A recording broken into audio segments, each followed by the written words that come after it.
അസ്സലാമു അലൈക്കും വറഹ്മത്തുള്ളാഹി തആല വബറകാതുഹു.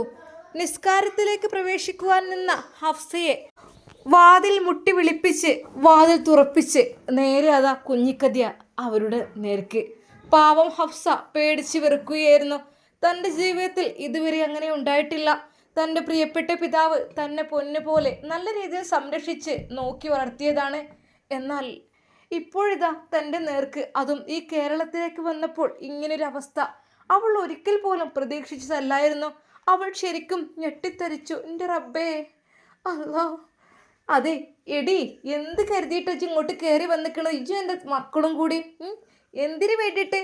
എൻ്റെ ഭർത്താവിനെ പാട്ടിലാക്കിക്കൊണ്ട് ഈ കൂടെ കൂടിക്കല്ലടി എന്ന് പറഞ്ഞ് കുഞ്ഞിക്കതിയ അതാ അവളെ ഉപദ്രവിക്കുകയും ചുവരിലേക്ക് തള്ളിയിടുകയും എല്ലാം ചെയ്യുന്നു.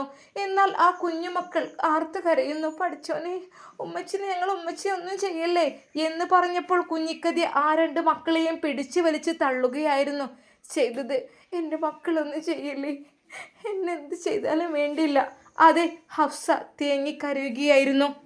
പഠിച്ചോനെ, ഞാനൊന്നും ചെയ്തിട്ടില്ല, നിങ്ങൾ ആരാണ് എന്തെന്നും എനിക്കറിയില്ല. നിങ്ങൾ എന്താ അറിയില്ലല്ലേടി നിനക്ക്? അതെ, ഇൻ്റെ കെട്ടിയോനടി അന്നെ കെട്ടിയിരിക്കണത് ഉരുമ്പട്ടോളെ.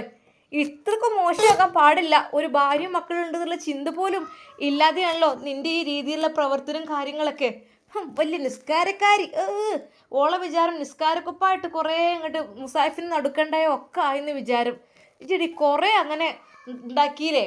2-3 മക്കളും ഒന്നും ഇല്ലല്ലോ, നാണില്ലല്ലോ. മതി, വലിയ വലിയ പോത്ത് പോലത്തെ മക്കളുണ്ട് എനിക്കതറിയോ? അത് ഞാൻ ഒന്നും അറിയില്ല, എനിക്കൊന്നും അറിയില്ല. നിങ്ങൾ ആരാ എന്താ ഏതാണെന്നൊന്നും എനിക്കറിയില്ല. ഇക്ക വന്നിട്ട് ഇക്കയോട് പറഞ്ഞോളൂ. ഇക്ക ഒരു ഇക്കക്കാരത്തി. അയ്യടാ, എന്തിക്ക? ആരിക്ക? ഇക്ക അതുകൊണ്ട് കൈക്കലാക്കി വെച്ചേക്കല്ലടി. ആളെ മയക്കാൻ വലിയ ഉഷാറാണല്ലോ. എന്താന്നില്ലേ, ഇജ്ജ് നല്ല മട്ടത്തിന് നിസ്കാരക്കുപ്പായൊക്കെ ഇട്ട് നിന്നാ മതി. എന്താണ് ഓളൊരു പൊലിവ്, ഓള് പറയാണ്. എന്താന്നില്ലേ, വലിയ ബീവിയാണെന്നാ വിചാരം. ഇങ്ങനെയൊക്കെ കാട്ടിക്കൂട്ടുമ്പോഴേ ഒന്ന് ഓർക്കണ്ടീനു. എനിക്കും ഉണ്ട് കുറച്ചും കൂടെ കുട്ടികളും മക്കളും ഉള്ളത് തന്നെയാണ് എനിക്കും. അതെ, ആ തന്ത എന്നെ നോക്കലും എനിക്ക് വേണ്ടി ചിലവിന് തരലും ഒന്നുമില്ല. അന്നയും കുട്ടികളെയും പൊന്നു പോലെ നോക്കുന്നുണ്ടല്ലോ.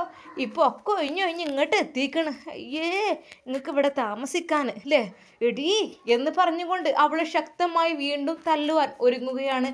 ഒരടി അടിച്ച് രണ്ടാമത്തെ അടി അടിക്കുമ്പോഴതാ പിന്നിൽ നിന്ന് അതാ കുഞ്ഞിക്കതിയുടെ കൈകൾ ശക്തമായി പിടിച്ചു വെക്കുന്നു. കുഞ്ഞിക്കതിയെ പെട്ടെന്ന് ഞെട്ടിത്തിരിച്ച് പിന്നിലേക്ക് നോക്കി. എടാ സത്താറേ, ഇജയായിരുന്നില്ലടാ. എന്താ എനിക്ക് ഇവിടെ കാര്യം? ഇജ എന്ത് കരുതിയിട്ടാണ് ഇങ്ങോട്ട് വന്നിക്കണത്? എന്താ ബളിയും കൂടി ഇത് കെട്ടണോ? അനക്ക് പെണ്ണിട്ടേ പൂതിട്ടില്ലല്ലോ. എന്താ ബളിയും കൂടി കെട്ടണോ? അവളെ ചൊറുക്കിൽ ചെങ്ങോട്ട് മയങ്ങിപ്പോയിക്കണ്. അല്ലെങ്കിലും ഒരു സൗന്ദര്യമുള്ള പെണ്ണുങ്ങളെ കണ്ടാൽ അനക്കൊരു ഇളക്കുണ്ട്, എനിക്ക് നന്നായിട്ട് അറിയാം. പോടാ അവിടുന്ന്. ഇതേ തള്ളേ, പിന്നീടല്ല ചിലക്കാൻ നിൽക്കണ്ട. അതേ, പെണ്ണ് കെട്ടിൽ ആരെ പണിയാണ് നിങ്ങളും കൂടി ആലോചിച്ച് വെക്കണം. നിങ്ങളാണ് പറഞ്ഞത് എൻ്റെ സൗദിയെ കെട്ടുമോ എന്ന് പറഞ്ഞ് പിന്നാലെ നടന്ന് ഒന്നും മറന്നിട്ടില്ല ഞാൻ. എന്നിട്ട് നിങ്ങളെ മോളുണ്ടല്ലോ ഹസീന, അവളും അത്ര ശരിയൊന്നുമല്ല. അവളാണ് എന്നെ മയക്കിയത്, അല്ലാതെ ഞാനല്ല. ഞാൻ ഒരിക്കൽ പോലും വിചാരിച്ചിട്ടില്ല അവളെ കെട്ടണമെന്നൊന്നും. പക്ഷെ അതും നിങ്ങളെ മോളെ പണിയാണ്. അതെ, നിങ്ങളെ മക്കളെയും സ്വഭാവം ആദ്യം നന്നാക്കി, എന്നിട്ട് നിങ്ങൾ മറ്റുള്ളവരെ നന്നാക്കാൻ നിന്നാൽ മതി. എന്തിനാ ഈ പാവം പിടിച്ച സ്ത്രീയെ നിങ്ങൾ ഉപദ്രവിക്കുന്നത്? സത്താറെ, ഇറങ്ങിപ്പോടാ എൻ്റെ മുമ്പിൽ നിന്ന്. എൻ്റെ എനിക്ക് കേൾക്കണ്ട. 2-3 മക്കളും ഒക്കെ ഉള്ള ആളെന്നെയാണ്, എനിക്ക് നന്നായിട്ട് അറിയാം. എന്നിട്ട് ഞങ്ങളെ പിന്നാലെ നടക്കണേണ്ടതും എനിക്കറിയാം. ആഹാ, അപ്പോൾ തെറ്റു മുഴുവൻ എൻ്റെ തലയിലായല്ലോ. നിങ്ങൾ തന്നെയല്ലേ എന്നെ ഡ്രൈവിങ്ങിന് വേണ്ടി വിളിച്ചതും ഇതിന് വിളിച്ചതും ഹോസ്പിറ്റലിൽ നിൽക്കാനും എല്ലാം ഞാൻ ചെയ്തു നിന്നിട്ട് ഇപ്പോൾ കുറ്റം മുഴുവൻ എൻ്റെ തലയിലായോ? സത്താറെ, ചിലക്കാതെ പോടാ അവിടുന്ന് എൻ്റെ മുമ്പിൽ നിന്ന്. എനിക്ക് കുറച്ച് ഏറിയിക്കണ്. ഏറിയതേ നിങ്ങൾക്കാണ്, നിങ്ങൾക്ക് അഹങ്കാരമാണ്. എന്താ സ്ത്രീ എന്ത് പഴച്ചു? അവർ ഒരു സാധുവായ സ്ത്രീ മക്കളെയും കൊണ്ട് ഇവിടെ താമസിക്കും. നിങ്ങൾക്കെന്ന് ഇത്ര ഖേദം? അതെനക്കറിയില്ല. ഇതേ എൻ്റെ കെട്ടിയോനെ കെട്ടിക്കൊണ്ടെന്നാണ് ഇവിടെ ഓല മക്കളുമാണത്. അല്ലാതെ അത് എനിക്ക് കുറച്ച് പോരൊക്കെ ഉണ്ടാവും. എനിക്കിപ്പോൾ എന്താ ഞാൻ പോരെടുക്കണേനെ? അതേ, ഓർക്കണമായിരുന്നു. സ്വന്തം മക്കളുടെ പിതാവിനെ വീട്ടിൽ നിന്ന് ഇറക്കി വിടുമ്പോഴേ നിങ്ങളെ ഇറക്കി വിട്ടില്ലേ? ഇങ്ങോട്ട് ചവിട്ടി പോകരുത്, പടി ചവിട്ടി പോകരുത് എന്നിട്ട് ആ പാവം സാധുവിനെ പൈസ ഇല്ലാത്തതിൻ്റെ പേരിൽ ഇറക്കി വിട്ടത് ഓർമ്മയുണ്ട്. എനിക്ക് ഓർമ്മയുണ്ട്, നിങ്ങൾക്ക് ഓർമ്മ ഉണ്ടാവില്ല. എനിക്ക് നന്നായിട്ട് ഓർമ്മയുണ്ട്. ഞങ്ങൾക്ക് ഞങ്ങളെ മതി ജീവിക്കാനെന്ന്. കുറച്ച് മക്കൾക്കും ഉമ്മക്കും അഹങ്കാരം കുറച്ച് കൂടിപ്പോയി. പാവപ്പെട്ട പിതാവിനെ അങ്ങ് വലിച്ചെറിഞ്ഞ രീതിയിലായിരുന്നു. ഒന്നുമില്ലെങ്കിൽ ആ കുട്ടികളെ പിതാവല്ലേ എന്നുള്ള പരിഗണന കൂടി നിങ്ങൾ കൊടുത്തില്ലല്ലോ. അതൊക്കെ പഠിച്ചോൻ ചോദിക്കുന്നോട്. ഓ സത്താറേ, ഇത്ര വലിയ ആളാവൊന്നും വേണ്ട. അയ്യോ അനക്കും ഇല്ലടാ 2-3 അവിടെ. ശരിക്കും പറഞ്ഞാൽ ആ ഉമ്മയും മരുമകനും നല്ല പ്രശ്നം.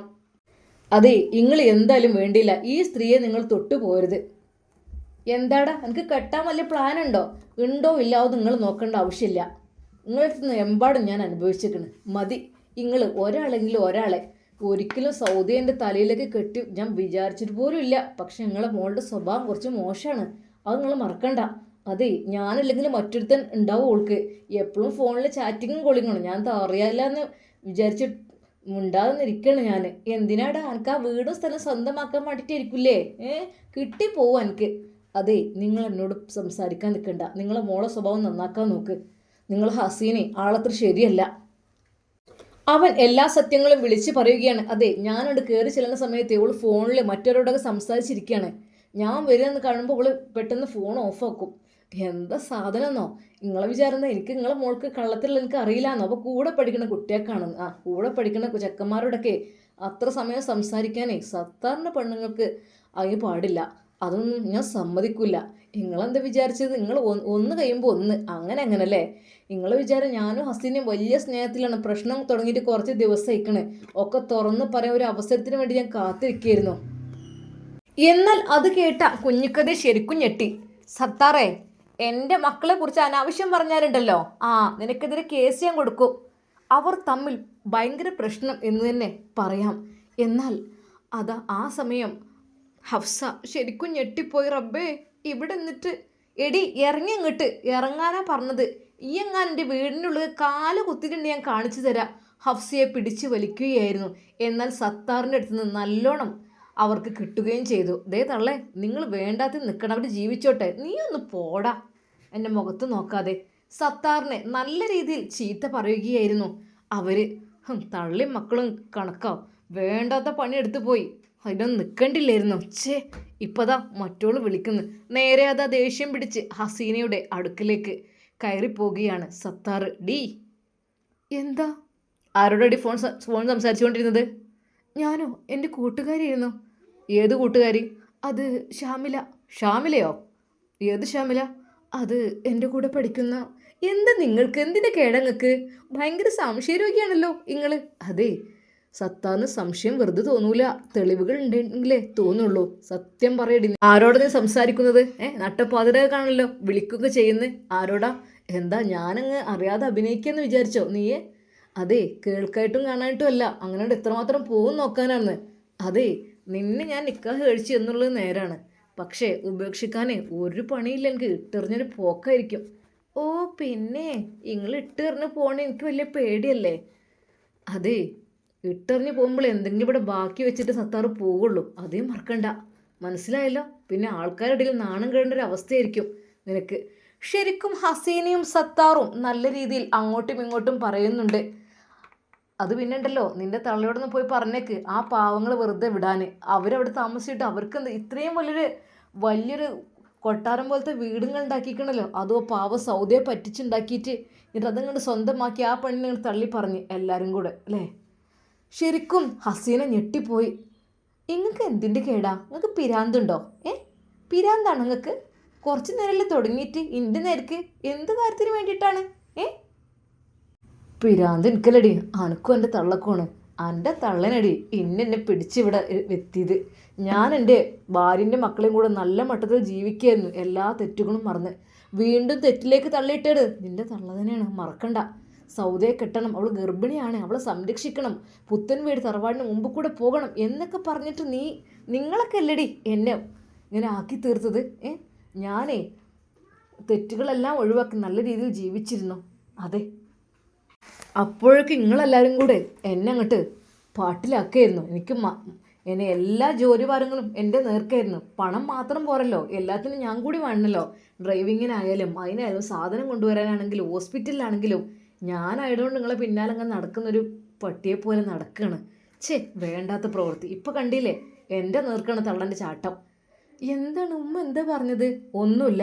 ആ പാവം സ്ത്രീയെ എന്ത് കാര്യത്തിന് വേണ്ടിയിട്ടാണ് ഉപദ്രവിക്കുന്നത്?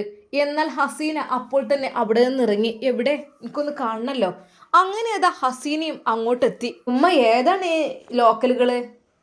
ശരിക്കും അതാ ആ മക്കളെ കണ്ടിട്ട് അവൾ അത് പറയുന്നു. അവൾക്കും ചെറുതായൊരു ന്യൂസ് കിട്ടിയിരുന്നു. ഉമ്മ, ഏതാണ് ഇറ്റുങ്ങള്? എവിടുന്ന് കുടിയേറി പാർത്തതാ? എന്താന്നില്ലേ, ഓരോന്നിങ്ങോട്ട് വന്ന് കൂടിക്കോളും. എന്നാൽ ഹസീന നേരെ അതാ എളാമയുടെ അടുത്തേക്ക്. നിങ്ങൾക്ക് നാണല്ലല്ലോ തള്ളേ? എൻ്റെ ബാപ്പാക്ക് പെണ്ണുങ്ങളും കുട്ടികളുള്ളതൊക്കെ അറിഞ്ഞുകൊണ്ടാണോ നിങ്ങൾ ഇതിന് നിന്നത്? നിങ്ങൾക്കത് നാണല്ലേ? എന്തെങ്കിലും ആയിക്കൂടെ നിങ്ങൾക്ക്? ഹസീനയുടെയും ആ വാക്കുകൾ കേട്ട ഹഫ്സ ശരിക്കും സങ്കടപ്പെട്ടു പോയി. ഞങ്ങൾ ഇറങ്ങിക്കോളാം, നിങ്ങളെല്ലാവരും ഞങ്ങളെ ഒന്ന് ഉപദ്രവിക്കരുത് ദയവായി. എന്നാലേ ഇപ്പം തന്നെ ഇങ്ങോട്ട് ഇറങ്ങി, വീട്ടിൽ നിന്ന് ഇപ്പം തന്നെ ഇറങ്ങണം. ആഹാ, ഇതേ ഞങ്ങളെ ബാപ്പ ഞങ്ങൾക്ക് ഉണ്ടാക്കിയ വീടാണ്, അല്ലാതെ എവിടെന്നെങ്കിലും തെണ്ടി തിരിഞ്ഞ് വന്ന് പാർക്കാനുള്ളവർക്കുള്ളതല്ല. മനസ്സിലായല്ലോ? ഹസീനയുടെ ആ ഒരു വാക്ക് കേട്ട് സത്താർ പിന്നാലെ വന്ന് അവളെ ആങ്ങിയൊങ്ങി ഒരൊറ്റ അടി. ഡീ, എന്ത് ചെറ്റത്തര നീ ചെയ്യുന്നത്?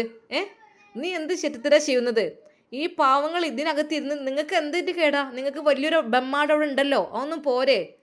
അതേ, എന്നെ അടിച്ചേനെ ഞാൻ പോലീസിൽ കേസ് കൊടുക്കും, അതങ്ങൾ മറക്കണ്ട. ഓ, ഈ അങ്ങോട്ട് പോയി കൊടുക്കടേ. ചുരുക്കി പറഞ്ഞാൽ സത്താറും ഹസീനയും കുഞ്ഞിക്കതിയും നല്ല അടിയായി എന്ന് തന്നെ പറയാം. നിങ്ങൾ എന്താ ചെയ്തോളെ, നിങ്ങളെ ചെറ്റത്തരങ്ങളെ ഒരാൾക്കും തടുക്കാൻ കഴിയൂല. അതേ, ഇങ്ങൾക്കെതിരെ ഞാൻ കേസ് കൊടുക്കും, പീഡിപ്പിച്ചു എന്നതിൻ്റെ പേരിൽ. ശരിക്കും ഹസീന സത്താറിനെതിരെ കേസ് കൊടുക്കുവാൻ വേണ്ടി പോവുകയാണ്. എന്നാൽ സത്താർ ആ നിമിഷം എന്ത് ചെയ്യണമെന്നായിപ്പോയി. ആ നിമിഷം തന്നെ സത്താർ അതാ സ്വന്തം ഭാര്യയുടെയും മക്കളുടെയും വീട്ടിലേക്ക് പോവുകയാണ്. ഇവർക്ക് എത്രയൊക്കെ തന്നെ നന്ദി ചെയ്തിട്ടും അവരുടെ മക്കളെ കല്യാണം കഴിക്കണമെന്ന് പറഞ്ഞ് വിവാഹം കഴിച്ചിട്ടും നന്ദികേട് കാണിച്ചതിന് സത്താറിന് വല്ലാത്ത ദേഷ്യമുണ്ടായിരുന്നു. അവൻ ആ നിമിഷം വീട്ടിലേക്ക് പോകുമ്പോൾ തന്നെ പറഞ്ഞു, ഈ സ്ത്രീയെ നിങ്ങൾ വെറുതെ ഉപദ്രവിക്കരുത്, അവർ പാവമാണ്. അഥവാ ഈ സ്ത്രീയെ നിങ്ങൾ ഉപദ്രവിക്കുകയും പിടിച്ചു വലിച്ച് പുറത്തേക്ക് ഇടുകയും ചെയ്തു കഴിഞ്ഞാൽ പടച്ചോന് ശിക്ഷ നിങ്ങൾക്കുണ്ടാവും. ഓ, ഒരു സൂഫി വര്യം വന്നിക്കണ് ഞങ്ങളെ പഠിപ്പിക്കാൻ, നടക്കടി അങ്ങോട്ട്. എന്നാൽ അതാ ഹഫ്സ വിതുമ്പുകയായിരുന്നു. ഞാൻ എൻ്റെ കൊച്ചു കുട്ടികളെയും കൊണ്ട് ഞാൻ ഇറങ്ങിക്കോളാം, എൻ്റെ ഇക്ക വരുന്നവരെ നിങ്ങളൊന്ന്. ഓ, നിൻ്റെ ഇക്ക? ഏതാടി നിൻ്റെ ഇക്ക? കുറേ നേരം ഒരു ഇക്കാൻ്റെ വർത്താനം പറഞ്ഞിച്ച്. ഏതാ എൻ്റെ ഇക്ക? അത് ഞാനിപ്പോൾ പോയിക്കോളാം, ഇറങ്ങിപ്പോടി പുറത്തേക്ക് എന്ന് പറഞ്ഞ് അതാ കുഞ്ഞിക്കതിയാത്ത അകത്ത് കയറി അവർക്ക് വാങ്ങിയ ആ സാധനങ്ങളെല്ലാം പുറത്തേക്ക് വലിച്ചിടുകയാണ്. ഇറങ്ങിപ്പോവാനാ പറഞ്ഞത്. എന്നാൽ മക്കളെയും എടുത്തുകൊണ്ട് അവൾ കരഞ്ഞുകൊണ്ട്, ദയവായി എൻ്റെ മക്കളെ നിങ്ങൾ തൊടല്ലേ, എന്നെ ഉപദ്രവിച്ചോളൂ. അവൾ കുഞ്ഞു മോനെ അതാ തൊട്ടിലിൽ നിന്ന് വാരിയെടുത്തു. കുട്ടികളെയും കൊണ്ട് അവൾ അതാ പുറത്തേക്ക് ഇറങ്ങി. മക്കളെ, പിതാവുണ്ടാക്കിയ ആ ഒരു കൊച്ചുകുടലിലേക്ക് ആ മക്കളും നോക്കി. അതെ, അത് അവരുടെ പിതാവിൻ്റെ കൂടെ വീടാണ്. പക്ഷെ സമ്മതിക്കുന്നില്ല അവിടെ നിൽക്കാൻ. എന്ത് ചെയ്യും? അവർ പുറത്തേക്ക് ഇറങ്ങി. അതെ, ഈ പരിസരത്ത് നിങ്ങളെ കണ്ടുപോരുത്, ഇറങ്ങിപ്പോയി അവിടുന്ന്, പോവാനാ പറഞ്ഞത്, എന്താന്നില്ലേ? എന്നാൽ അതാ അവൾ അത്യാവശ്യമുള്ള ആ ഒരു ബാഗും കവറുമെല്ലാം എടുത്തുകൊണ്ട് ആ വീട്ടിൽ നിന്ന് ഇറങ്ങുകയാണ്. തിരിഞ്ഞു നോക്കണ്ട, പോയിക്കോ, ഇവിടെ നിൽക്കാനേ പാടില്ല. ആ, ഹഫ്സയും മക്കളും അതാ അവിടെ നിന്ന് വീട് വിട്ടിറങ്ങുന്നു. ജീവിക്കാൻ സമ്മതിച്ചില്ല ആ വീട്ടിൽ അവർ. പക്ഷേ ഇതുവരെയായിട്ടും ഉപ്പ എത്തിയിട്ടുമില്ല. പാവം ഹഫ്സ അവിടുത്തെ വഴികളോ അല്ലെങ്കിൽ സ്ഥലങ്ങളോ ഒന്നും അറിയുന്നില്ല. ആ കുഞ്ഞുമക്കൾ ചോദിക്കുന്നു, ഉമ്മച്ചി, ഉപ്പച്ചി എവിടെ? ഉപ്പച്ചി എന്ത് വരാത്തത്? അത് ആ കുഞ്ഞുമക്കളുടെ ചോദ്യത്തിന് മുമ്പിൽ ഹഫ്സക്ക് കണ്ണുനീരായിരുന്നു. റബ്ബേ, എന്താ റബ്ബേ ഞാൻ ചെയ്യാം? അതെ, ഈ കാലത്ത് എല്ലാവരുടെ കയ്യിലും ഫോൺ എന്നുള്ള സംഭവമുണ്ട്. എൻ്റെ കയ്യിൽ അതും ഇല്ലല്ലോ റബ്ബേ. അത് ഇക്കയുടെ കയ്യിലുമില്ല, എൻ്റെ കയ്യിലുമില്ല റബ്ബേ. വല്ലാത്തൊരു അവസ്ഥ. അവൾ പടച്ച റബ്ബിനെ വിചാരിച്ചു. എന്നാൽ അവൾ അപ്പോൾ ആലോചിച്ചത് മറ്റാരെയുമായിരുന്നില്ല. അതെ, അല്ലാഹു സുബ്ഹാനഹു വ തആല പറഞ്ഞു തന്ന ആ ഒരു ആയത്ത് എൻ്റെ പിതാവ് പഠിപ്പിച്ചത്. അല്ലാഹുവേ പഠിച്ചോനെ, ഏത് പ്രതിസന്ധി ഘട്ടങ്ങളിലും അല്ലെങ്കിൽ എങ്ങനെയൊക്കെ തന്നെ എങ്ങോട്ട് ഇറങ്ങുകയാണെങ്കിലും നമ്മൾ അത് ചൊല്ലിക്കഴിഞ്ഞാൽ അള്ളാഹു നമ്മുടെ കാര്യങ്ങളെല്ലാം ശരിയാക്കും. ലാ ഇലാഹ ഇല്ലാ അൻത സുബ്ഹാനക ഇന്നി കുൻതു മിനൽ ളാലിമീൻ എന്ന് പറഞ്ഞുകൊണ്ട് അവൾ അത് ദിക്റുകൾ ആ ഒരു ഖുർആൻ വാക്യം ഉരുവിട്ടുകൊണ്ടേയിരുന്നു. റബ്ബേ അല്ലാ, ഞാൻ എൻ്റെ മക്കളുടെ കൈ പിടിച്ചിറങ്ങിക്കണേ, ഇവരുടെ ഉപ്പയെ പോലും കാണുന്നില്ലല്ലോ അല്ലാ. എന്നാൽ അതാ ഹഫ്സ എങ്ങോട്ടുന്നില്ലാതെ നടക്കുന്നു. ദൂരെ നിന്നും കുഞ്ഞിക്കതിയെ വിളിച്ച് പറഞ്ഞു, ഇറങ്ങി പോടി, ഇനി ബൈക്ക് ഇങ്ങോട്ട് വന്നിട്ടുണ്ട് എന്നെ കാണിച്ചു തരാം, തന്ത ഇങ്ങോട്ട് വരട്ടെ, ഞാൻ കാട്ടിക്കൊടുക്കാം, ഓരോന്നിനും കെട്ടി വലിച്ചുകൊണ്ട് ഏറ്റിക്കൊണ്ടും. എന്നാൽ ഹസീനയും പറഞ്ഞു, ഉമ്മ ഏതാണ് അണ്ണാച്ചി കുട്ടികൾ? ആ അണ്ണാച്ചി കുട്ടികളായിട്ട് അമ്മ അങ്ങോട്ട് വന്നിക്കണത് നിങ്ങളെ ബാപ്പാൻ്റെ കാര്യം തന്നെയല്ലടി അതൊക്കെ. അതെ അണ്ണാച്ചി കുട്ടികളാണെങ്കിലും ഗ്ലാമറിനൊരു കുറവുമില്ല തള്ളി മക്കളും. കണ്ട അണ്ണാച്ചിയാൾ തന്നെ തോന്നുള്ളൂ. വർത്താനം കേട്ടാൽ തമിഴ് കലർന്നൊരു മലയാളം ഭാഷ. കണ്ടൂടെ തമിഴ് എന്നുള്ള ഭാഷനെ. ഒരു അണ്ണാച്ചിയാൾ എന്താന്നില്ലേ. അല്ല ഇജിപ്പോൾ എന്തിനിപ്പോ ഓനോട് തെറ്റിയത്? സത്താറിന് ചവിടുക്കി അരച്ച് കണ്ട് പറഞ്ഞയച്ചത്? നിങ്ങളൊന്നും മിണ്ടാന്നാണ്. എൻ്റെ എല്ലാ കാര്യത്തിനും സത്താർക്ക് ഇടപെടുന്നുണ്ട്. മൂപ്പര് ഞാനൊരു ഫോൺ വിളിക്കുകയാണെങ്കിൽ ആരാ അത് നോയിച്ച് കണ്ട് പിന്നാലെ കൂടും. പിന്നെ എൻ്റെ ഫ്രണ്ട്സുകളോടൊന്നും എനിക്ക് സംസാരിക്കാനും ഇതിനൊന്നും പറ്റൂല. അപ്പോത്തിന് ആരാത് നോയിച്ച് കണ്ട് പിന്നെ എൻ്റെ ഫ്രണ്ട്സുകളെ കളിയാക്കുന്നുണ്ട്. എന്തിനടി 2-3 കുട്ടികളുടെ തന്തിനടി ഈ കെട്ടിയത് വെച്ച് കണ്ട്. ഇപ്പം അങ്ങനായി. അതെ നിങ്ങളെന്നെ വേണ്ടാത്തി നിന്നല്ലേ. ഞാൻ ഒരിക്കലും ഈ ഓനെ കല്യാണം കഴിക്കാൻ ഞാൻ സൗദനെ കൊണ്ട് കെട്ടിക്കാനാണ് വിചാരിച്ചിരുന്നത്. അപ്പോത്തിന് എനിക്ക് തലയിട്ട് ഇങ്ങോട്ട് കെയറായി ടൈമക്ക് എനിക്ക് അനുഭവിച്ചോ അത് വേണം. എനിക്ക് അത് അനുഭവിച്ചത് എനിക്കുള്ള തന്നെയാണത്. ഇമ്മ നിങ്ങളെന്തിനാ എൻ്റെ ഭാഗം ഇങ്ങനെ പറയണത്? ഞാൻ എന്തെങ്കിലും കാട്ടുമ്പോത്തിന് എൻ്റെ ഫോണ് നോക്കട്ടെ, ഫോണിൽ എന്താ ആർക്കാ മെസ്സേജ് അയക്കണേ, ആർക്കാ വിളിക്കണേ എന്ന് പറയാൻ എനിക്കൊരു സ്വാതന്ത്ര്യം തരുന്നില്ല. ഒന്നുമില്ലെങ്കിൽ ഞാൻ പഠിക്കാൻ പോകുന്ന ആളല്ലേ, ഞാൻ ഇപ്പോൾ ഡിഗ്രി കഴിഞ്ഞ് ഞാൻ വേറെ എന്തെങ്കിലും നോക്കിക്കൊണ്ട് നിൽക്കുകയാണ്. അതിൻ്റെ ഇടയിലാണ് എന്നിട്ടിപ്പോൾ ഒരു സുഖവും സമാധാനം ഫോൺ എടുക്കാനേ അയക്കൂലേ. എന്നിട്ട് ഞാൻ പേടിച്ചില്ലാത്തപ്പോഴൊക്കെ സംസാരിക്കല്. അല്ലടി ഇങ്ങനെ പേടിച്ച് സംസാരിക്കാൻ ഇപ്പോൾ എനിക്ക് ആരോട് സംസാരിക്കണം? എന്താ പേടിക്കേണ്ട ആവശ്യം? ലൗഡ് സ്പീക്കർ ഇട്ടാണ് കാട്ടി കൊടുത്തുവിടേനോ ആരാന്നുള്ളത്? ലൗഡ് സ്പീക്കർ ഇട്ട് കഴിഞ്ഞാലേ ഇനിയിപ്പോൾ അതും കൂടെ വേണ്ടിയുള്ളൂ. എന്താന്നില്ലേ പോയപ്പോൾ തന്നെ ഒരു സമാധാനം. ഇപ്പം മടുത്തില്ലേ? മടുത്തോ എന്നല്ല, ജീവിതത്തിൽ എനിക്ക് നല്ലൊരു സ്വാതന്ത്ര്യം തരാതെ പിന്നെ ഇപ്പം എന്താ അപ്പോഴത്തെ ആവേശത്തിൽ എന്തൊക്കെ കാട്ടിക്കൊട്ടും ചെയ്തു. അതേ എനിക്ക് കുറച്ചേറെ അത്ര പാടില്ല പെൺകുട്ടിയൊക്കെ. കുറച്ച് അടങ്ങി അമർന്ന് നിൽക്കണം. ആ സൗദ സമ്മതിച്ചില്ലല്ലോ, സൗദക്ക് ഇഷ്ടമില്ല. പക്ഷേ ഇജെന്താട്ടി ഞാൻ കെട്ടിക്കോളമ്മാ എന്ന് പറഞ്ഞാണ്ട് കെട്ടി. ഇപ്പം എന്താ എനിക്ക് മടുത്തതൊന്നുമല്ല. ഒന്നിനും മൂപ്പരെ അയക്കൂല, അതാണ് ഫോൺ എടുക്കാൻ സമ്മതിക്കൂല.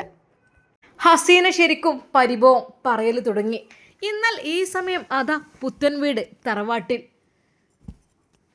നവാസിൻ്റെ മോനെ മടിയിൽ വെച്ചിരിക്കുകയാണ് ഐഷുമ്മ. എവിടെ ഉമ്മാൻ്റെ കുട്ടി? ഉമ്മാൻ്റെ കുട്ടി എവിടെ? കണ്ടില്ലേ പഠിച്ചോനെ, വല്ലാത്ത റാഹത്ത് തന്നെയാണ്. റഹ്മാനെ ഇപ്പം സമാധാനമായി. ഏതായാലും എൻ്റെ കുട്ടീൻ്റെ ഉമ്മച്ചിനെ കിട്ടിയല്ലോ. പമ്പ നച്ച് മുറ്റപ്പാലൊക്കെ കൊച്ചു കേൾക്കാളെ. എന്താ ചിരി പഠിച്ചോനെ. എന്നാൽ ഇതെല്ലാം കണ്ടുകൊണ്ട് സൗദ പഠിച്ചോനെ ഇത്രയ്ക്കും നല്ലൊരു ഉമ്മയാണല്ലോ റഹ്മാനെ ഞാൻ ഇട്ടിട്ട് പോയത്. പഠിച്ചോനെ എൻ്റെ ഉമ്മാൻ്റെ സ്വഭാവം ഈ ഉമ്മയുടെ സ്വഭാവം കൂടി വെച്ച് നോക്കുകയാണെങ്കിൽ റബ്ബേ എൻ്റെ ഉമ്മ എൻ്റെ കുട്ടിയെ എവിടേക്കേ കൊണ്ടുപോയിട്ട് എനിക്കറിയില്ല. പഠിച്ചോനെ എൻ്റെ ഉമ്മ ഒന്നിനും മടിക്കൂല. പഠിച്ചോനെ കേട്ടിട്ടുണ്ട് ഉമ്മാൻ്റെ സ്വഭാവം. ഉമ്മാൻ്റെ ഏതൊരു കുടുംബത്തിൽ പെൺകുട്ടി അതിൻ്റെ പേരിൽ തോട്ട് കിട്ടുമെന്ന് വരെ പറഞ്ഞു കേട്ടീനു. പഠിച്ചോനെ ഇതെന്തൊക്കെ തന്നെയാലും എൻ്റെ കുട്ടി രക്ഷപ്പെട്ടു. പഠിച്ചവനെ ഉമ്മാൻ ഒരിക്കലും വിശ്വസിക്കാൻ പറ്റില്ല. അവരൊന്നിനും മടിക്കാത്തതാണ്. അല്ലാ കാത്ത് രക്ഷിക്ക്. എന്നാൽ ഐഷുമ്മ എല്ലാം ഇങ്ങനെ കുഞ്ഞിനെയും അവളെയും നോക്കി ഇങ്ങനെ പറയാണ്. അല്ല കുട്ടിയെ, എൻ്റെ കുട്ടിയും തേച്ചുള്ളിയൊന്നും കഴിഞ്ഞിട്ടില്ലല്ലോ. ഒന്നുണ്ട് തേച്ച് കുളിച്ചണല്ലോ. പെറ്റ പെണ്ണാണ് തന്നെ കണ്ടാൽ തോന്നൂലല്ലോ. എന്താ പൻ്റെ ഒരു കോലം. അന്ന് ആ ഗൾഫിൽ നിന്ന് വരുന്ന സമയത്ത് കുറച്ച് നല്ലൊരു ഇത് ഉണ്ടേനും. പിന്നെ നമ്മൾ പറ്റ പോയി. ഇപ്പം എന്നെ കണ്ടിട്ട് എനിക്ക് ഇങ്ങോട്ട് പെറ്റീച്ച പെണ്ണാണ് അല്ലെങ്കിൽ പെറ്റ് കിടന്നിക്കണല്ലേ നീച്ച അല്ലേ. പെറ്റ് നീച്ച നിൽക്കേണ്ട സമയം ഇരിക്കണിപ്പോൾ. അങ്ങനെ ആകുമ്പോൾ എന്താവും, നല്ല മട്ടത്തിന് പുഷ്ടി കൂടുന്ന സമയമാണ് ഇപ്പോൾ. എന്താ ഇപ്പം എൻ്റെ രൂപം കണ്ടാൽ? എനിക്ക് കുടിച്ചാൽ പാലുണ്ടടി. ഏതായാലും ഷാമോനെ കൊണ്ട് കുറച്ച് ഉള്ളി ഈത്തപ്പയൊക്കെ കൊണ്ടുവച്ച് കാണ്ടേ ഒന്ന് മരുന്നെങ്കിലും ഒന്ന് വിരകിച്ചണം. എന്നാലേ ആ കുട്ടിക്ക് പാലുണ്ടാവുള്ളൂ. രക്തം വെക്കണ്ടേ? അല്ലാതെ ഇപ്പം ഇതെന്താ തേച്ചു കുളിയും കഴിഞ്ഞിട്ടില്ല. പഠിച്ചോനൊരു പെറ്റ പെണ്ണാന്ന് തന്നെ കണ്ടാൽ തോന്നൂല. ഏതാണ്ട് ഷാമോൻ വരട്ടെ. അന്ന് രാത്രി തറാവീഹ് കഴിഞ്ഞ് ഷാമോൻ എത്തി. ഉമ്മ അവനക്ക് ഭക്ഷണം എടുത്തു കൊടുക്കുമ്പോൾ പറഞ്ഞു, മോനെ. ആ എന്തുമ്മ? ആ പിന്നെണ്ടല്ലോ മോനെ, എടാ കുറച്ച് നല്ല ഈത്തപ്പഴം കുറച്ച് ഉള്ളിയും ഒക്കെ ഒന്ന് കൊണ്ടുവരണം. കുറച്ച് ഉലുവയും അങ്ങനെ എല്ലാം കൂടി കുറച്ച് പശുവിനെ നെയ്യിട്ടാണെങ്കിൽ അതും ഒക്കെ നല്ല തന്നെ ആയിക്കോട്ടെ. ഉമ്മ എന്തിപ്പോൾ ഈ സമയത്ത്? അല്ല മോനെ, ഇനിയിപ്പേ ആ പെണ്ണ് പെറ്റ് കിടന്നിട്ടില്ല നീച്ചാൻ. ആ സമയമല്ലേ കുട്ടിക്കൊന്നും പുഷ്ടി കൂടണമെന്നുണ്ടെങ്കിലും ഓൾക്ക് എന്തെങ്കിലും കൊടുക്കണ്ടേ? ഒന്നും കൊടുത്തിട്ടുണ്ടാവില്ലല്ലോ, അവിടെയും ഇവിടെയും ജീവിക്കല്ലായിരുന്നോ? ഉമ്മ അതിന് എന്ത് വേണ്ടത്? എൻ്റെ പൊന്നാര മോനെ കുറച്ച് നല്ലോണം സാധനം ഇഞ്ചി കൊടുന്നോണ്ടാ കേട്ടാ. കുറച്ച് നല്ല ഉള്ളിയും കുറച്ച് നല്ല ഈത്തപ്പഴം നോക്കി വാങ്ങിക്കോ. അതേപോലെ ഒരു 4-5 തേങ്ങൻ്റെ പാലും ഒക്കെ എടുത്തുകാണ്ടേ കുറച്ച് നെയ്യും ഒക്കെ ചേർത്ത് ഒരു ഈത്തപ്പഴണ്ട് വിരക. അതായിരിക്കും നല്ലത്. അതോ ഇനിയിപ്പോൾ മരുന്ന് വിരകുക, അതിൻ്റെ ആ മരുന്നിൻ്റെ പൊടിയൊക്കെ കിട്ടും വാങ്ങാൻ. പിന്നെ ഒരു തെങ്ങും പൂക്കലുണ്ടെങ്കിൽ അതൊന്ന് വെട്ടിച്ചാൽ എല്ലാം കൂടി ഒന്ന് വിരകി കൊടുത്താലേ. അല്ല അപ്പോൾ എന്തെങ്കിലും പ്രസവരക്ഷ കൊടുക്കണ്ടേ? അത് അതിൻ്റെ ആ ഒരു ഗതികേട് അങ്ങനെ ആയിപ്പോയി. പറഞ്ഞിട്ടെന്താ, അങ്ങനെ ആ സമയത്ത് പള്ളിയിലുള്ള സമയത്തുണ്ട് ഇറങ്ങിപ്പോവുകയും ചെയ്തു. പിന്നെ ഓളെ സ്ഥിതിഗതികൾ അങ്ങനെയൊക്കെ ആയി. ഏതായാലും കുറേ ഇടങ്ങാറായിക്കണം. എൻ്റെ മുഖത്തേക്ക് നോക്കിയാൽ എത്രമാത്രം വിഷമിച്ചിക്കണമെന്നുള്ള കുട്ടീനെ നഷ്ടപ്പെട്ട വിഷമം അത് വേറെ. ആകപ്പാട് എൻ്റെ പൊന്നാര മോനെ ഉമ്മാൻ്റെ കുട്ടി എന്താ വെച്ചാൽ ചെയ്യ്. ആ പിന്നെ ഷാമോനെ, എനിക്കൊരു കാര്യം കൂടെ എന്നോട് പറയാണ്ട്. എന്തോ ഉമ്മ? അല്ലേ, ഇനിയിപ്പോൾ ഒന്ന് തേച്ച് കുളിപ്പിച്ചതിന് കുട്ടീനെ ഓളേക്കൊന്ന്. ഞാനിപ്പോൾ കുട്ടീനെ ഇങ്ങനെ ഇവിടുന്ന് ഇങ്ങനെ ഒന്നിങ്ങോട്ട് വെളിച്ചെണ്ണി ഇതൊക്കെ ആയിക്കാണ്ട് ഇങ്ങനെ ഒന്ന് കുളിപ്പിച്ചണല്ലേ. ഇനിയിപ്പോൾ ഒത്താഴ്ചയാളെ വിളിച്ച് അല്ലെങ്കിൽ ആരെങ്കിലുമൊക്കെ വിളിച്ച് നല്ലോണം ഒന്ന് ഒഴിഞ്ഞ് കുളിപ്പിച്ചാലല്ലേ ഒരു പുഷ്ടി കിട്ടുള്ളൂ കുട്ടിക്കും ഓൾക്കും തന്നെ. ഒന്ന് കയ്യും കാലും നീർത്തി കിടന്നോട്ടുള്ളൂ. എന്താ അവസ്ഥ? അടങ്ങി നിന്നിക്കണ ഇപ്പോഴറിയില്ല, പെറ്റ് കിടക്കും. ഈ സമയത്ത് നമ്മൾ ഇങ്ങനെ മണ്ടിപ്പാഞ്ഞ് നടക്കലെന്തോ ആവുമ്പോൾ പിന്നൊക്കെ അറിയില്ലേ. പിന്നെ ഊരവേദനയായിട്ടും കാലുവേദനയായിട്ടും അങ്ങനെയാണ്. പണ്ടത്തെ കാലത്ത് ഒരു ചീർപ്പുകൊണ്ട് വരെ മുടി വരാൻ അയക്കൂല, തലവേദന വരും എന്നൊക്കെ പറഞ്ഞു കാണും. എൻ്റെ അമ്മയൊക്കെ ഉള്ള കാലത്ത് അങ്ങനെ. നിങ്ങളൊക്കെ പെറ്റ് കിടക്കുമ്പോൾ അത് കാല് രണ്ടും കെട്ടിയിടുന്നു. കാരണം എന്താ, കാലം അങ്ങോട്ടും ഇങ്ങോട്ടും ഒന്നും അകത്തരുത് എന്ന്. ഒപ്പം നീണ്ടു നിർന്ന് കെടുക്കാൻ വേണ്ടിയിട്ട് കാലിൽ തള്ളാമരൽ വരെ കെട്ടിയിട്ട് കാലുണ്ടായിരുന്നു. ഇപ്പം അങ്ങനെയൊന്നുമല്ല. ഇപ്പോൾ കുട്ടികളോട് പറഞ്ഞാൽ കേൾക്കൂല. എന്നാലും കുറച്ചൊരു 10-20 പൈസെങ്കിലും ഒന്ന്. ഉമ്മ ആരെ വിളിക്കുന്നത്? അല്ല, ഇവിടെ ഇപ്പം നമുക്ക് റുക്യാത്തന്നല്ലേ ഉള്ളൂ, വേറെ ഇപ്പം ആരാ വിളിച്ചാനേ? ഓളെ തന്നെ വിളിച്ച. ഉമ്മ റുക്യാത്ത് കുറച്ച് സാരല്ല മോനെ, നമുക്ക് നമ്മളെ കാര്യം നോക്കാം. ഏതായാലും ഇപ്പോൾ ക്ലാസ്സും ഇതൊക്കെ കേട്ടുകാണ്ട് കുറേ ആൾക്കാരൊക്കെ നന്നയിക്കണല്ലോ. ഇപ്പം പഴയ മാരുതൊന്നുമല്ല. അന്ന് പറഞ്ഞാൽ ഇങ്ങനെ ഒത്താച്ചയാളെ സ്വഭാവം തന്നെ. എല്ലാവരും ഞാൻ പറയണില്ല, അവിടെ പറഞ്ഞ് ഇവിടെ പറയും അവിടെ പറയും അങ്ങനെയൊക്കെ ചെയ്യുന്നല്ലോ. ഇപ്പം ആളൊക്കെ നല്ലോ നന്നയിക്കണ് തോന്നുന്നുണ്ട്. ഒരിക്കൽ ക്ലാസ്സിൽ നിന്ന് ഞാൻ കണ്ടുകാണ്ട് എൻ്റെ അടുത്തേക്ക് മണ്ടി വന്നു, എടീ ആയിഷോ അന്നങ്ങോട്ട് കാണാനായിട്ട് എനിക്ക് പൂതിയോണ്ട്. ഏതായാലും നോമ്പ് തുറക്കാനൊക്കെ വന്നൊക്കെ പൊയ്ക്കണം. അപ്പോൾ നമ്മളിനിപ്പോൾ വിളിച്ചില്ലെങ്കിൽ ഓളെത്താനുള്ളടത്ത് എത്തും. പക്ഷെ അന്ന് പിന്നെ വർത്തമാനത്തിനും കൂട്ടത്തിനും നേരം ഉണ്ടാവില്ലല്ലോ. ഏതായാലും പിന്നെ വരാമെന്ന് പറഞ്ഞേക്കണേ. പിന്നെ എന്ന് വെച്ചാൽ ഓല് വരലുണ്ട് നോമ്പിന് അല്ലാതെ തന്നെ. അപ്പോൾ പിന്നെ ഒരു കുറച്ച് അരിയും തേങ്ങയും കുറച്ച് പൈസ കൊടുത്താൽ വലിയ തൃപ്തിയാണ്. വന്നിട്ടില്ല കുറി. ഏതായാലും ഇപ്പോൾ 27,000 അടുപ്പിച്ച് വരാച്ചിട്ടേക്കും. ഇനിയിപ്പോൾ സക്കാത്തിൻ്റെ പൈസയും എല്ലാം കൂടിയാണ് കൊടുക്കാമെന്ന് വിചാരിച്ച് നിൽക്കുക. ഏതായാലും ഇനിയിപ്പോണ്ട് ഉമ്മ എന്നാൽ ഇനി പെരുന്നാൾ അങ്ങോട്ട് കഴിഞ്ഞോട്ടെ. ഇനിയിപ്പോൾ ആകെ 5-6 ദിവസമല്ലേ ഉള്ളൂ മോനെ. എന്നാൽ പിന്നെ അങ്ങനെ ആയിക്കോട്ടെ. എന്നാൽ പിന്നെ മട്ടത്തിന് എന്ന് വെച്ചാൽ ഓൾക്ക് നോമ്പുണ്ടേ. ഞാൻ വിചാരിച്ച റബ്ബത്തിന് നോമ്പ് നോൽക്കാനൊക്കെ ആയേക്കുന്നേ. നോമ്പൊക്കെ നല്ലോണം നോൽക്കുന്നുണ്ട്. നോമ്പ് നോൽക്കലും ഖുർആൻ നിസ്കരിച്ചിലും ഖുർആൻ പാരായണം ചെയ്യലും ഒക്കെ ഉണ്ട്. മോനെ ഉമ്മാൻ്റെ കുട്ടി ആ റുക്യാത്താനൊന്ന് വിളിച്ചണം. എൻ്റെ അടുത്ത് നമ്പർ ഉണ്ടാവും, നോക്കിയിട്ടില്ലേ ഞാൻ. അല്ലേ ഒന്ന് വിളിച്ച് തരേണ്ടി ഉമ്മാൻ്റെ കുട്ടി. ഏതായാലും ഒന്ന് വന്നോട്ടെ ട്ടാ. ഉമ്മ ഇനിയിപ്പോൾ ഇത്രയും ദിവസമായി മോനെ പറഞ്ഞിട്ട് കാര്യമില്ലേ. അതെ, 10-40 ദിവസം പെറ്റീൻ്റെ ശേഷം ഇങ്ങനെ കുളിപ്പിച്ചേണ്ടതാണ്. ഇതിപ്പോൾ ഇത്രയൊക്കെ ദിവസമായി. സാരമില്ല, എന്നാലും ഇപ്പോൾ നമുക്ക് ആ രക്ഷ കൊടുക്കാൻ ഞാൻ പറ്റൂലല്ലോ. ആ കുട്ടി ഒന്ന് ഇറങ്ങിപ്പോക്ക് പോയില്ലെങ്കിലും ഒക്കെ ഞാൻ ഇവിടെ നിന്ന് നടത്തിനു. അതിനൊന്നും നിന്നീരല്ലോ, ഒരു മണ്ടിയില്ലേ. ഇപ്പം എന്തായി? ഒന്നും ഇല്ലാത്ത അവസ്ഥ. കുട്ടീനെ നഷ്ടപ്പെട്ട രീതിയിലല്ലേ ഓളുകൊണ്ട് കയറി വന്നത്. സാരമില്ല ഉമ്മ, എൻ്റെ ഉമ്മ ഈ കാര്യങ്ങളൊക്കെ മോനെ പിന്നെ ശ്രദ്ധിക്കാതെടാ. അത് നമ്മളെ കുട്ടികളെന്നല്ലേ ശ്രദ്ധിക്കണ്ടേ. നമ്മൾ ശ്രദ്ധിക്കാൻ ഞാൻ പറ്റൂലേ. എങ്ങനെ ചെണ്ട രക്ഷ നമ്മൾ കൊടുക്കണം. ഏതായാലും ഉമ്മ എന്നാൽ ഇനിയിപ്പോൾ നോമ്പ് കഴിഞ്ഞോട്ടെ അല്ലേ. പൊന്നു മോനെ, നോമ്പൊക്കെ നോൽക്കുന്നുണ്ട്. ഞാൻ പറയും കുട്ടീനെ വിചാരിച്ച് നോമ്പ് ഒഴിവാക്കരുത് എന്നാണ്. ഓൾക്കും വേണ്ടിയിട്ട് വേണമെങ്കിൽ അപ്പോൾ ഓള് പറഞ്ഞു ഉമ്മ അതിനെന്താ കുഴപ്പമില്ല, ഇത്രയും ദിവസം കുട്ടി ഇപ്പം ഞാൻ ഇല്ലാതല്ലേ ജീവിച്ചത് എന്നൊക്കെയാണ് പറഞ്ഞത്. ഏതായാലും നോമ്പാണ് കഴിഞ്ഞോട്ടെ അല്ലേ. ആ ആയിക്കോട്ടെ വന്നിട്ട് സാധനമൊക്കെ ഞാൻ വേണമെങ്കിൽ കൊടുത്തിട്ട് എന്തൊക്കെ വേണ്ടി എഴുതി തരേണ്ടി കേട്ടോ. ആയിക്കോട്ടെ. അങ്ങനെ അതാ അന്നും സുബഹിന് ശേഷം ഖുർആൻ പാരായണം എല്ലാത്തിലും മുഴുകിയിരിക്കുകയാണ് നമ്മുടെ ഐഷുമ്മ. പഠിച്ചോനെ ലൈലത്തുൽ ഖദറിൻ്റെ ദിനങ്ങളാണ് റഹ്മാനെ അല്ലാ പഠിച്ചോനെ. ഏതായാലും ഉസ്താദിൻ്റെ ആ ക്ലാസ് കേൾക്കാനൊന്നും പറ്റിയിട്ടില്ല, എല്ലാം കൂടി തിരക്കും ഇതൊക്കെ ആയിട്ട്. ഏതായാലും പഠിച്ചോനെ ഖുർആൻ ഓതിക്കഴിഞ്ഞപ്പോൾ ഉസ്താദിൻ്റെ ആ ഒരു പ്രഭാഷണം ഒന്ന് ഓൺ ചെയ്യുകയാണ് നമ്മുടെ ഐഷുമ്മ. ഇതിപ്പോൾ എന്താ കിട്ടണില്ലല്ലോ, വൈഫൈ കഴിഞ്ഞിക്കണ നെറ്റ് കിട്ടണില്ലല്ലോ റബ്ബേ. ഇതിപ്പോൾ ഇങ്ങനെ തന്നെ അല്ലേ, മറ്റോലൊക്കെ റൂമിലും അണിഞ്ഞിപ്പോലെ ഉണത്താനാവില്ല. കാരണം ഒക്കെ സുബഹിസ്കാരം കഴിഞ്ഞങ്ങാണ്ടേ ആണ് ഉള്ളിലേക്ക് പൊയ്ക്കണിഞ്ഞ് ഉണത്താനാവില്ല. ഏതായാലും ഞാൻ തന്നെ ഒന്നുണ്ട് വെച്ചോക്കട്ടെ.